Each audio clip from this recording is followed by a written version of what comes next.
Hi hello friends, ഇനി ഞാനൊരു റൊട്ടി recipe ആയിട്ട് വന്നിട്ടുണ്ട്. ഉലുവ ഇട്ടിട്ടൊരു റൊട്ടി റെസിപ്പി, ഉലുവയുടെ ഇല. ഇതെങ്ങനെ ചെയ്യേണ്ടത് നോക്കാമല്ലോ. അതിനായിട്ട് ഞാൻ പാത്രം ചൂടാക്കാൻ വെച്ചിട്ട് അതിലേക്ക് എണ്ണ വെച്ചിട്ട് കുറച്ച് കടുക് ഇട്ടിട്ട് പൊട്ടിയിട്ട് വരുമ്പോൾ അതിലേക്ക് ഒരു ഉള്ളി മുറിച്ചത് കൂട്ടിയിട്ടുണ്ട്. അതൊന്ന് വെന്ത് വരുമ്പോൾ അതിലേക്ക് ഒരു തക്കാളി മുറിച്ചത് കൂട്ടിയിട്ട് കുറച്ച് ഉപ്പിട്ടിട്ട് ഒന്ന് വേവിച്ചെടുക്കുന്നുണ്ട്. അതായിട്ടാകുമ്പോൾ അതിലേക്ക് ഒരു കപ്പ് ഉലുവയുടെ ഇല കൂട്ടുന്നുണ്ട്. അതൊന്ന് വാടി വരുന്നത് വരെ ഒന്ന് വറുത്തെടുക്കുന്നുണ്ട്.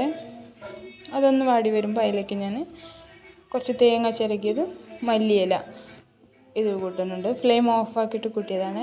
അതായിട്ടാകുമ്പോൾ ഒരു കപ്പ് അരിപ്പൊടി, കുറച്ച് പഞ്ചസാര, ഉപ്പും ഇത്ര ഇട്ടിട്ട് ഒന്ന് മിക്സാക്കി എടുക്കുന്നുണ്ട്. ഞാൻ വെള്ളം കൂട്ടിയിട്ട് ഒന്ന് നിങ്ങൾ ചപ്പാത്തിക്കെല്ലാം കുഴയ്ക്കല്ലോ അതുപോലെ കുഴച്ചെടുക്കണം.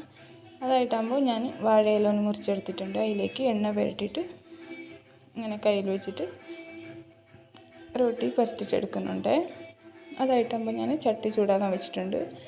അതിലേക്ക് എണ്ണ തേച്ചിട്ട് ഞങ്ങൾ പരത്തി വെച്ച റൊട്ടി അതിലേക്ക് ഇടുന്നുണ്ട്. അതൊന്ന് വാടി വരുമ്പോൾ ഇല എടുത്താൽ മതി. ഇല എടുത്തിട്ട് നിങ്ങളുടെ റൊട്ടി വേവിച്ചെടുത്താൽ നിങ്ങളുടെ രാവിലത്തെ ബ്രേക്ക്ഫാസ്റ്റിന് റെഡിയാവും. എല്ലാവരും ട്രൈ ചെയ്ത് നോക്കി, നല്ല ടേസ്റ്റ് ഉണ്ടാവും. ഉലുവയുടെ ഇല ആകുമ്പോൾ കയ്പ്പുണ്ടാവുമെന്ന് വിചാരിക്കും ഓരോരുത്തർ. അങ്ങനത്തെ കയ്പ്പൊന്നും ഉണ്ടാവില്ല. കയ്പ്പ് അറിയേയില്ല, ഉലുവയുടെ ഇലനെ അറിയില്ല. നല്ല ടേസ്റ്റ് ഉണ്ട്.